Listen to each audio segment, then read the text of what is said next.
¿Saben qué es lo que más duele de un infarto? No es el dolor opresivo en el pecho, ese que se siente como si un elefante se hubiera sentado sobre tus pulmones. No es el brazo izquierdo entumecido ni el sabor metálico que te inunda la boca mientras el mundo se desvanece en un túnel blanco. Lo que realmente te mata, lo que te detiene el alma de verdad es el silencio que viene después. El silencio de las personas que juraron estar contigo, en la salud y en la enfermedad, y que, de repente, descubren que tu debilidad les estorba para seguir con sus planes. Mi nombre es Julián, tengo 64 años, y hasta hace 6 meses, creía que era un hombre afortunado. Tenía una empresa de transportes que construí con el sudor de mi frente desde los 20, una casa de 4 habitaciones en la mejor zona de la ciudad, y sobre todo, tenía a Elena, mi esposa, mi compañera durante 32 años. O al menos, eso era lo que yo le decía a la gente antes de que mi corazón decidiera darme un aviso. El día que regresé del hospital, después de 2 semanas en cuidados intensivos, y una cirugía de bypass que me dejó sintiéndome como un cristal a punto de romperse, no encontré el hogar cálido que esperaba. Encontré cajas de cartón amontonadas en el recibidor. ¿Qué es esto, Elena?, pregunté, apoyándome en el marco de la puerta porque mis piernas aún temblaban. Mi voz sonaba como un susurro roto. Ella ni siquiera se levantó del sofá. Estaba revisando unos papeles, con una copa de vino en la mano. Ni una mirada de alivio, ni un abrazo. Nada, solo esa frialdad que te hiela los huesos. Son tus cosas, Julián, dijo, sin apartar la vista de los documentos. El médico dijo que tu recuperación será larga, que necesitas cuidados constantes, dietas especiales, 0 estrés. Yo no soy enfermera. Y sinceramente, a mi edad, no tengo por qué hipotecar mis mejores años cuidando a un hombre que ya no puede ni subir las escaleras sin jadear. Eres una carga, Julián. Una carga pesada y aburrida. Me quedé helado. El dolor en el pecho volvió, pero esta vez era puramente emocional. Intenté razonar, busqué en sus ojos algún rastro de la mujer que me besaba cada mañana, pero solo encontré un cálculo frío y administrativo. Me explicó, con una crueldad que me pareció ensayada, que ya había hablado con sus abogados. Que, según ella, debido a mi incapacidad, ella debía tomar las riendas de mis bienes para proteger el patrimonio familiar. Me mandó a una pequeña cabaña que tenemos en las afueras, un lugar que usamos para guardar herramientas y pasar algún fin de semana de pesca. Un sitio húmedo, apartado, sin calefacción central. Me dijo que el aire del campo me vendría bien. En realidad, me estaba tirando a la basura, como a un electrodoméstico viejo que ya no funciona. Lo que ella no sabía es que, aunque mi corazón estaba débil, mi mente seguía siendo la de un hombre que levantó un imperio desde la nada. Durante las primeras semanas en esa cabaña, bajo el frío y la soledad, lloré. Lloré por la traición, por los años perdidos, por la humillación de ser desechado por la mujer a la que le di todo, joyas, viajes, una vida de reina. Pero entonces, algo cambió. Un miércoles por la tarde, después de que mi hermano menor, Mauricio, me llamara para decirme que no podía ir a visitarme porque estaba muy ocupado ayudando a Elena con los trámites de la empresa, sentí una corazonada. Mauricio siempre fue el consentido, el que nunca trabajó, al que yo siempre rescaté de sus deudas. Que él estuviera tan cerca de mi esposa mientras yo estaba desterrado, me revolvió el estómago de una forma distinta a la enfermedad. Decidí que no iba a morir en esa cabaña. No le daría el gusto. Comencé a caminar 10 minutos cada día, luego 20, luego 1 hora. Empecé a recuperar fuerzas con un solo propósito: ver con mis propios ojos qué estaba pasando en mi casa. 3 semanas después de mi destierro, tomé un taxi a medianoche. Me bajé a 3 calles de mi propiedad. Caminé por la sombra, evitando las luces de los postes, sintiendo cómo mi corazón golpeaba con fuerza contra mis costillas, no por el esfuerzo, sino por la rabia. Tenía mi juego de llaves, ese que Elena pensó que me había quitado, pero yo siempre guardé un duplicado en el doble fondo de mi maletín de trabajo. Abrí la puerta lateral del jardín con un sigilo absoluto. La casa estaba en silencio, pero las luces del salón principal estaban tenues. Subí las escaleras, cada escalón era una tortura de nervios. Al llegar frente a mi propia habitación, escuché risas. No eran risas de preocupación por un esposo enfermo. Eran risas de complicidad. Eran risas de amantes. Empujé la puerta lentamente. El aire se escapó de mis pulmones, pero no por un infarto. Allí, en mi cama, con las sábanas de seda que yo pagué, estaba Elena. Y a su lado, con su brazo rodeándola, estaba Mauricio. mi hermano. ¿Crees que ya se habrá muerto de frío en la cabaña? Escuché decir a Mauricio con una sonrisa cínica, mientras le besaba el hombro a mi esposa. Si no es el frío, será la pena, respondió ella, acariciándole la cara. Mañana mismo firmaré el poder notarial que me diste. Con Julián fuera de combate, todo ese dinero por fin será nuestro, mi amor. Me quedé en la oscuridad del pasillo, viendo cómo las dos personas en las que más confiaba en este mundo celebraban mi supuesta muerte mientras yo seguía respirando. En ese momento, la tristeza desapareció. El dolor se evaporó. Solo quedó un frío glacial y una claridad mental que no había sentido en décadas. Cerré la puerta sin hacer ruido y bajé las escaleras. No iba a gritar. No iba a montar un espectáculo. Ellos creían que yo era una carga indefensa, un viejo acabado esperando el final. Lo que no sabían es que, mientras ellos planeaban cómo repartirse mis restos, yo acababa de encontrar la pieza de información que los destruiría por completo. Al salir de la casa, saqué mi teléfono y marqué a mi abogado personal, el único que no sabía nada de los trámites de Elena. Licenciado, perdone la hora, dije, y mi voz ya no temblaba, era gélida, firme, letal. Necesito que active la cláusula de contingencia del fideicomiso Halcón. Sí, la que redactamos hace 10 años, y que nadie conoce. Quiero revocar todos los poderes y bloquear cada centavo de las cuentas compartidas. Ahora mismo. Colgué. Miré hacia la ventana de mi habitación por última vez antes de desaparecer en la noche. La casa había comenzado. Regresé a la cabaña en el taxi más silencioso de mi vida. Me senté en el borde de la cama desvencijada, con las manos entrelazadas mirando una pequeña mancha de humedad en el techo. No encendí las luces. No las necesitaba. En la oscuridad mi mente trabajaba a una velocidad que no experimentaba desde mis mejores años en el puerto, cuando manejaba logísticas de millones de dólares. Elena y Mauricio pensaban que me habían quitado el tablero, pero solo me habían quitado las piezas visibles. Lo que ellos ignoraban, en su codicia cegadora, es que yo siempre he sido un hombre de contingencias. Si algo te enseña el negocio del transporte, es que los frenos pueden fallar en la bajada más pronunciada, y siempre, debes tener una rampa de escape. A la mañana siguiente, el licenciado Arrieta llegó a la cabaña. No llegó en su coche habitual, sino en uno alquilado, por orden mía.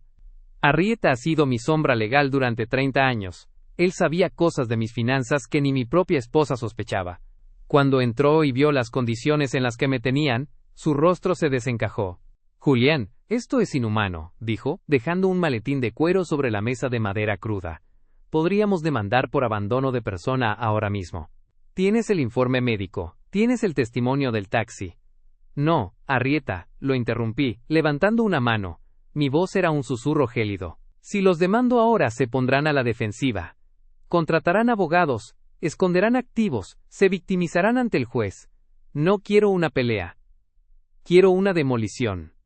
Le pedí que abriera el fideicomiso, Halcón. Ese fideicomiso no era solo una reserva de dinero. Era una estructura legal que yo había diseñado hace una década, cuando empecé a notar que Mauricio pedía préstamos cada vez más grandes que nunca devolvía. La cláusula de contingencia dictaba que, ante cualquier intento de declaración de incapacidad mental o física, no validada por un tribunal médico independiente nombrado por el fideicomiso, todos los bienes inmuebles y las cuentas operativas de la empresa de transportes pasaban automáticamente a una administración externa. Elena está intentando usar un poder notarial que firmé hace años, por si acaso, le expliqué a Arrieta. Cree que con eso puede vender la flota de camiones a una empresa fantasma que, estoy seguro, está a nombre de Mauricio. Si firman esa venta, advirtió Arrieta, recuperarlo será un proceso de años en los juzgados. Entonces no dejaremos que lo recuperen. Dejaremos que se ahorquen con su propia soga. El plan era simple pero psicológicamente devastador. Yo debía seguir siendo la carga.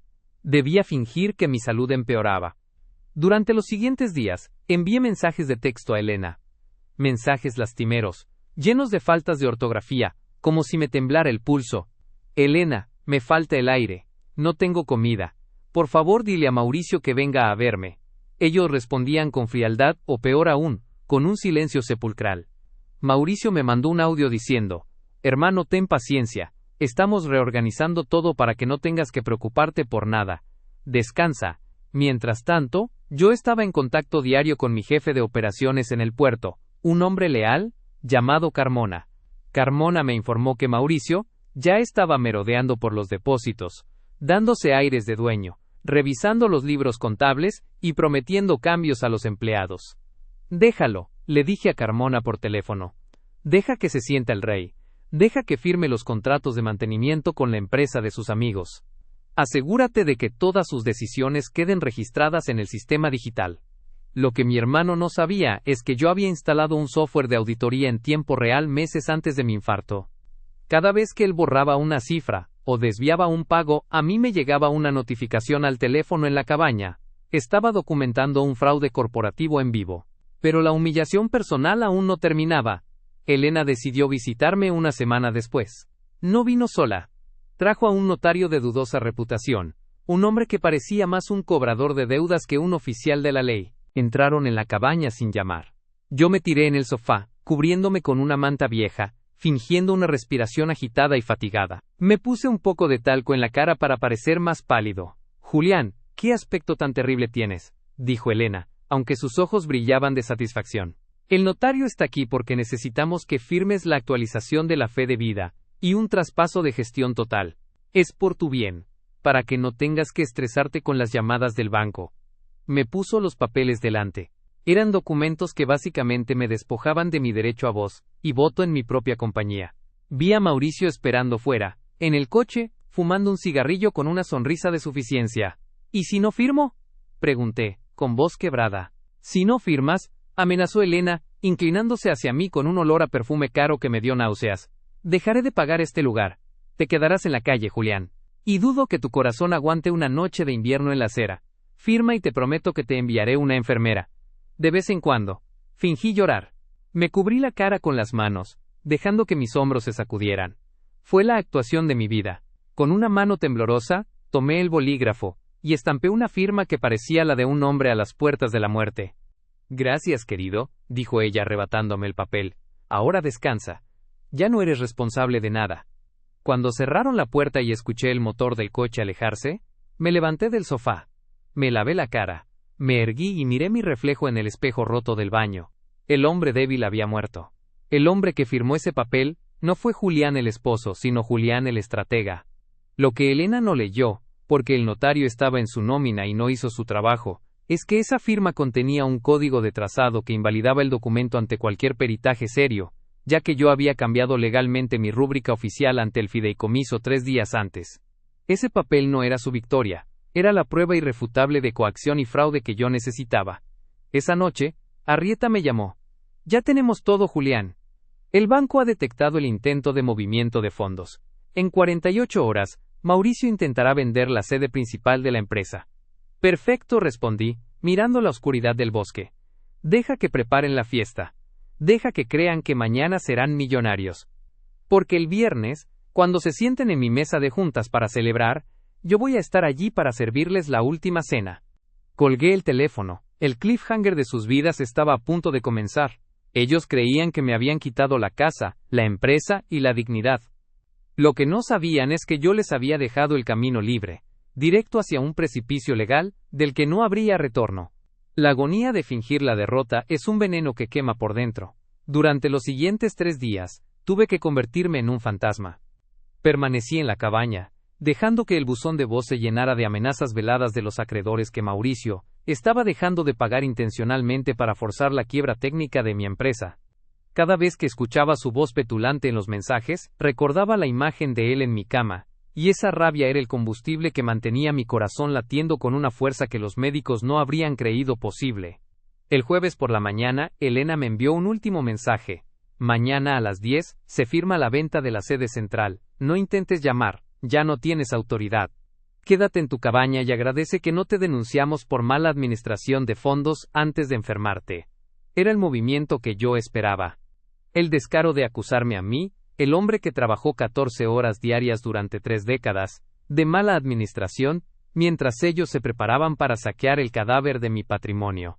Lo que Elena y Mauricio ignoraban, era que el comprador que habían contactado, una supuesta corporación extranjera interesada en terrenos logísticos, no era más que una fachada. Arrieta y yo habíamos movido los hilos a través de una sociedad interpuesta. Básicamente, ¿Ellos estaban intentando venderme mi propia sede a mí mismo, usando el poder fraudulento que me obligaron a firmar? Estaban tan ansiosos por el dinero rápido, que no hicieron una auditoría de quién estaba detrás de la oferta. Solo vieron los ceros en el contrato preliminar, y mordieron el anzuelo con una desesperación patética. Están eufóricos, Julián, me informó Arrieta por una línea encriptada. Mauricio ha estado presumiendo en los bares locales que se retira a las Bahamas. Elena ha estado de compras en las boutiques más caras de la ciudad, cargando todo a la tarjeta corporativa, que aún no hemos bloqueado por estrategia. Déjalos que gasten, respondí, mientras limpiaba mis zapatos de vestir, los que usaba para las grandes licitaciones. Cada centavo que saquen de esa tarjeta será un clavo más en su ataúd cuando presentemos los cargos de malversación. ¿Cómo va el estado físico? Todo listo. El notario de verdad, el del estado, estará presente. No saben que hemos cambiado la ubicación de la firma a la sala de juntas principal de la empresa, bajo la excusa de formalidad institucional. Pasé la tarde del jueves en un silencio absoluto. Fue la prueba más difícil de mi vida. Me miraba las manos y las veía firmes. Ya no era el anciano que balbuceaba en el sofá de la cabaña. El aire del campo, o quizás el odio purificado, me habían devuelto una postura que creía perdida. Comí ligero, medité sobre cada palabra que diría y visualicé sus rostros. La traición familiar tiene un sabor metálico, como la sangre, y yo estaba a punto de obligarlos a tragarse cada gota. Esa noche, un coche negro llegó a la cabaña a las 3 de la mañana. No era Arrieta, sino Carmona, mi jefe de operaciones. Traía conmigo mi mejor traje, recién salido de la tintorería, y una carpeta de cuero que contenía la verdad. Don Julián, dijo Carmona, con los ojos empañados al verme de pie, impecable. La gente en el puerto está preguntando por usted. Ese tipo, su hermano, está destruyendo la moral de los choferes. Les dijo que usted ya no volvería, que estaba en una institución mental. Diles que preparen los motores, Carmona. Le dije, ajustándome los gemelos de oro que Elena pensó que había vendido. Hoy no solo vuelvo yo, hoy vuelve la justicia. A las 9 de la mañana del viernes, estaba escondido en la oficina contigua a la sala de juntas. A través de las paredes insonorizadas, empecé a escuchar las risas. Elena entró primero, taconeando con una seguridad insultante, vestida de negro como si asistiera a mi funeral, pero con una sonrisa de novia. Detrás de ella, Mauricio, con un traje que claramente le quedaba grande en hombros y en carácter, hablando en voz alta por teléfono sobre yates y propiedades en el extranjero. ¿Dónde está el representante de la compradora?, preguntó Mauricio, golpeando la mesa de roble con los nudillos. Tenemos prisa. Elena tiene una cita en el spa a la 1, y yo tengo que cerrar el trato del club de golf. El representante está terminando de revisar los anexos legales, señor, dijo la secretaria, siguiendo mis instrucciones. Pasen. Tomen asiento. El licenciado Arrieta también está por llegar para atestiguar el traspaso. ¿Arrieta? Elena soltó una carcajada seca. Ese viejo perro fiel de Julián. Que venga, que vea cómo se desmorona el castillo de su amo. Me va a encantar verle la cara cuando se dé cuenta de que ya no tiene a quien lamerle las botas. Se sentaron. Los vi a través de la pequeña rendija de la puerta doble. Mauricio sacó una pluma estilográfica, mi pluma favorita, la que me regalaron cuando cumplí 25 años de servicio, y la puso sobre la mesa con arrogancia. Elena se recostó en la silla de piel que yo había ocupado durante años, cruzando las piernas con un aire de triunfo absoluto. El notario corrupto que trajeron ellos estaba allí, nervioso, sudando, revisando los documentos que supuestamente invalidaban mi existencia legal. Bien, dijo Mauricio frotándose las manos, hagamos esto rápido. Firmo yo como administrador general por incapacidad del titular, firma Elena como beneficiaria principal, y nos llevamos el cheque. En ese momento, Arrieta entró en la sala con una calma glacial, llevando una carpeta roja que resaltaba sobre la mesa. No los saludó. Se limitó a colocar la carpeta frente a ellos. Antes de que firmen la venta de la sede central, dijo Arrieta, mirando directamente a Elena, hay un pequeño detalle en la cláusula de titularidad que deben revisar. Parece que hubo un error en la verificación de la fe de vida del señor Julián. ¿Qué error ni qué 8 cuartos? Gritó Mauricio perdiendo la compostura. El viejo está medio muerto en una choza en el monte.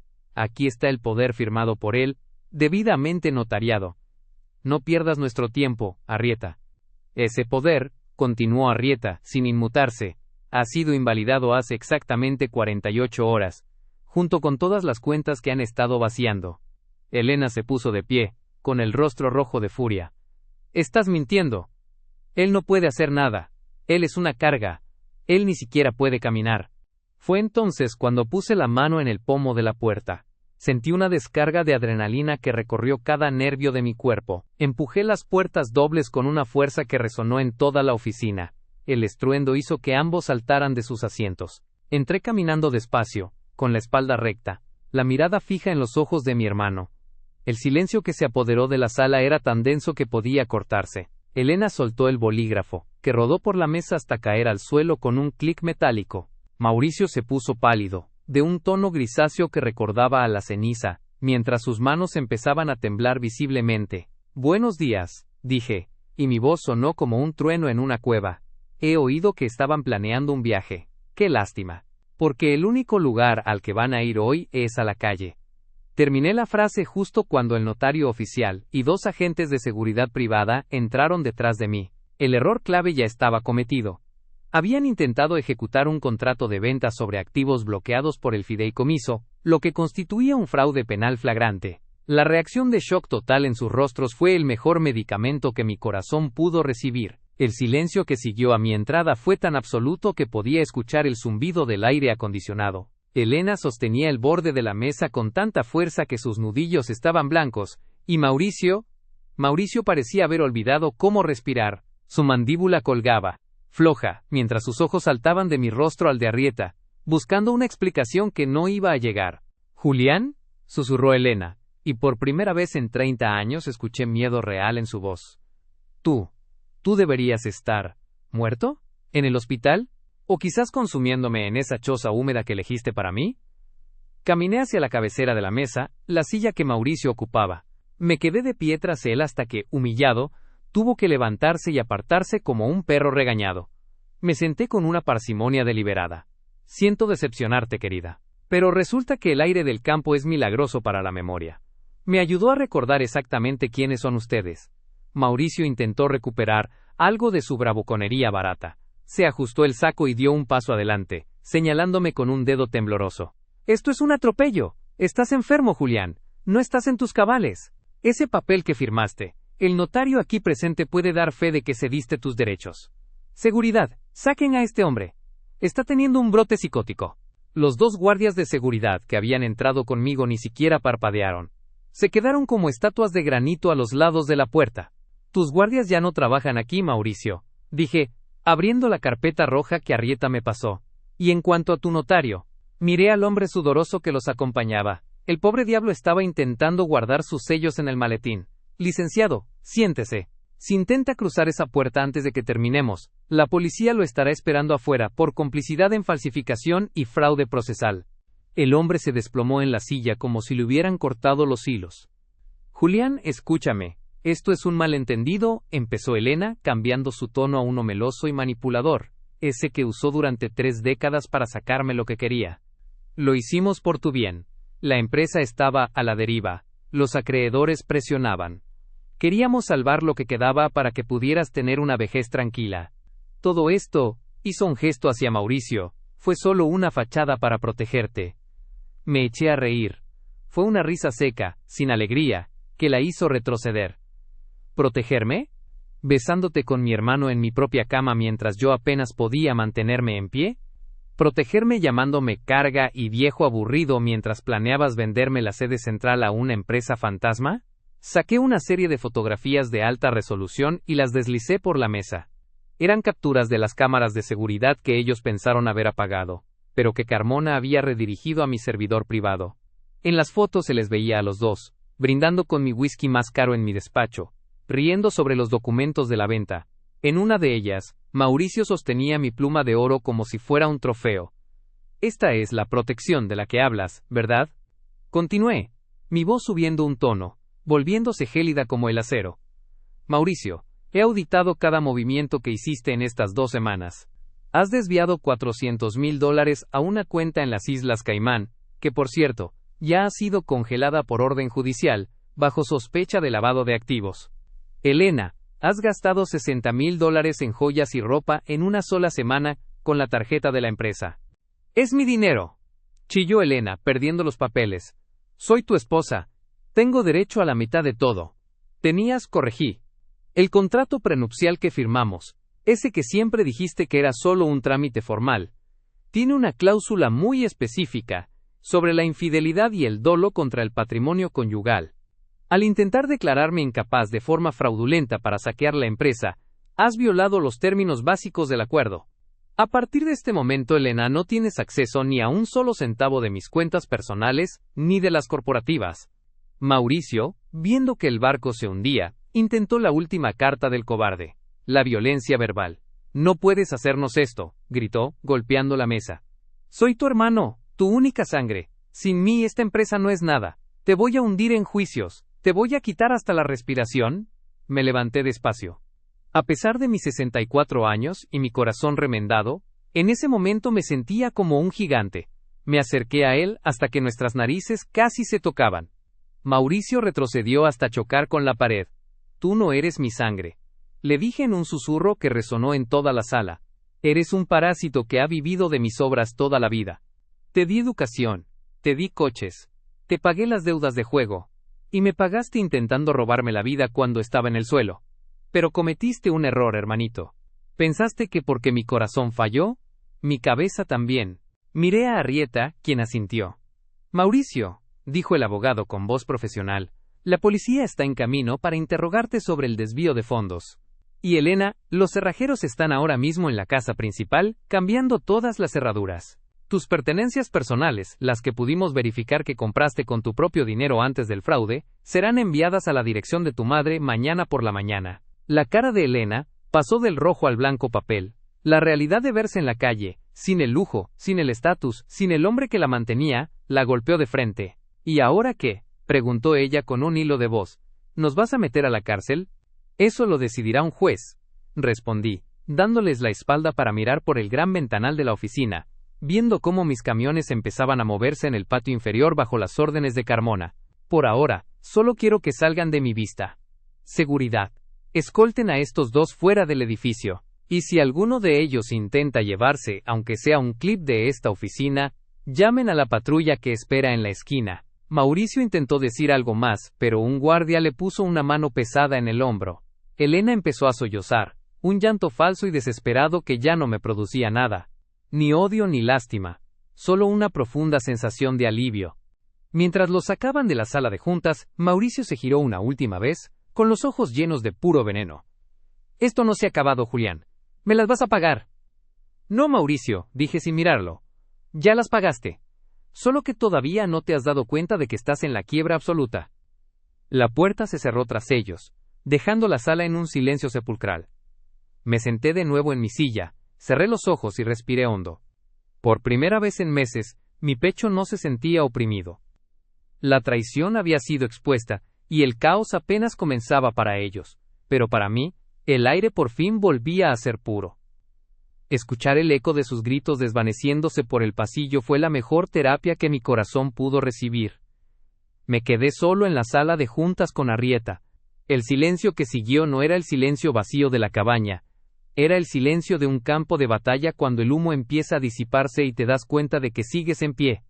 «¿Estás bien, Julián?», preguntó Arrieta acercándose con una botella de agua. «Nunca he estado mejor», respondí, y era verdad. Sentía una claridad mental absoluta. Pero el trabajo no había terminado. La victoria no es victoria si dejas cabos sueltos, y yo no pensaba dejar que Elena o Mauricio tuvieran un solo centímetro de tierra donde apoyarse. Durante las siguientes 4 horas, transformamos la sala de juntas en un centro de mando. Primero, llegaron los informes de los auditores externos que Arrieta había contratado en secreto. No solo habían desviado fondos, Mauricio había falsificado facturas de proveedores inexistentes para inflar los gastos de operación y quedarse con el excedente. Eran pruebas criminales sólidas. Firmé la denuncia formal por administración fraudulenta y robo agravado. Mientras lo hacía, sentí que cada trazo de mi pluma era un clavo en la celda que les esperaba. A mediodía, recibí una llamada de Carmona. «Don Julián, ya estamos en la casa». Los cerrajeros terminaron. La señora Elena llegó hace 10 minutos en un taxi, gritando que iba a entrar por la fuerza. La policía ya está ahí advirtiéndole que si cruza la reja será arrestada por allanamiento de morada. ¿Y Mauricio?, pregunté. A él lo interceptaron los agentes de delitos financieros cuando intentaba sacar su coche del estacionamiento de la empresa. Parece que encontraron una maleta con efectivo en el maletero. No llegará muy lejos. Una satisfacción gélida me recorrió la columna. Decidí que era hora de recuperar mi hogar. No quería que otros sacaran sus fantasmas. Quería hacerlo yo mismo. Cuando llegué a la casa de la que me habían echado como a un perro sarnoso, encontré a Elena sentada en la acera. Su vestido de seda estaba manchado de polvo, y su maquillaje, ese que siempre lucía impecable, estaba corrido por lágrimas de rabia y desesperación. Al ver mi coche negro detenerse, se puso de pie de un salto y corrió hacia la ventanilla. «Julián, por favor», chilló, golpeando el vidrio. «No puedes hacerme esto. Viví aquí 30 años. No tengo a dónde ir». Ese estúpido de Mauricio me dijo que todo estaba bajo control. Bajé la ventanilla solo unos centímetros. El aire acondicionado del coche era un contraste perfecto con el calor asfixiante de la calle. «Mauricio te dijo lo que querías oír para poder meterse en mi cama, Elena», le dije con voz pausada. «Y tú aceptaste porque siempre amaste mi dinero más que a mí. Ahora, ese dinero se ha ido, al menos para ti. Soy tu esposa», insistió, con la voz quebrada. «Ya no», le entregué un sobre a través de la rendija. «Esa es la notificación de la demanda de divorcio express por la causal de dolo y fraude. Y aquí», saqué otro papel, «está la orden de restricción. Si te acercas a menos de 200 metros de esta propiedad, o de mis oficinas, dormirás en una celda esta misma noche». Me bajé del coche ignorando sus súplicas y caminé hacia la puerta principal. Los agentes de seguridad le impidieron el paso. Al entrar en el vestíbulo, lo primero que vi fueron las cajas de cartón que ella había preparado para mí semanas atrás. Seguían allí, como un monumento a su crueldad.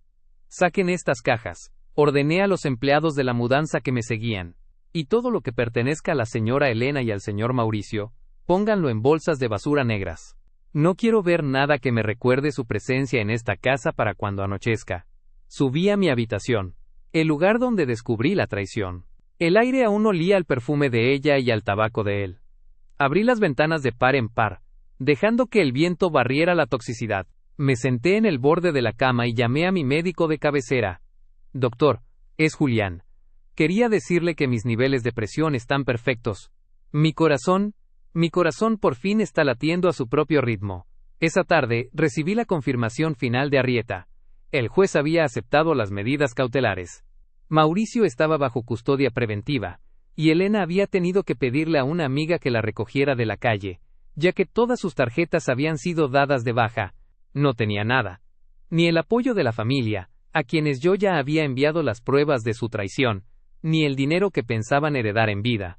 Me serví una copa de agua cristalina y salí al balcón. Vi cómo la grúa se llevaba el coche de lujo que yo le había regalado a Elena por nuestro último aniversario, ahora embargado como parte de la recuperación de activos de la empresa. La victoria legal estaba confirmada. Los documentos tenían mi sello, la empresa estaba de nuevo bajo mi mando, y los traidores estaban donde pertenecían, en el fango de sus propias mentiras. Pero la verdadera victoria no era material, era el hecho de que, por primera vez en mi vida, no estaba cuidando a nadie que no lo mereciera. Estaba solo, sí, pero nunca me había sentido tan acompañado por mi propia dignidad. Tomé posesión de mi biblioteca, mi santuario. Me senté en mi sillón de cuero, y miré el jardín.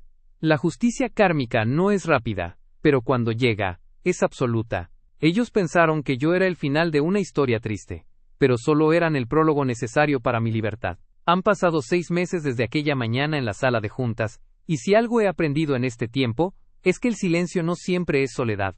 A veces, es simplemente la paz que queda cuando dejas de cargar con parásitos. Hoy me encuentro sentado en el porche de mi casa, pero no en la cabaña de castigo donde me enviaron a morir.